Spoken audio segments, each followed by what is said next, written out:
Using Revi virtual card in store is pretty easy thing to do. Today I'm going to teach you how you guys can use Revi virtual card in store.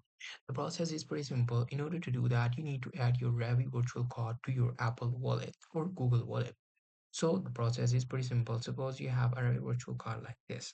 Now there are two types of cards. First things first, if your card is something like that and in the app you will be able to see an option for add to Apple Wallet button. You just have to tap on that button and there you go. Your card will automatically be added to Apple Wallet.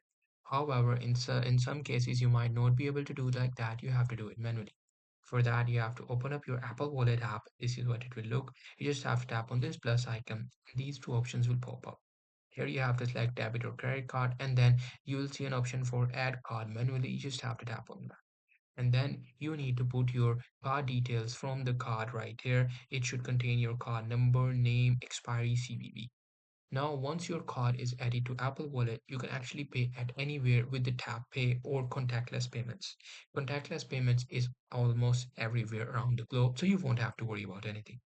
So that's pretty much it. That's what you guys can do. Hope you guys find this video helpful.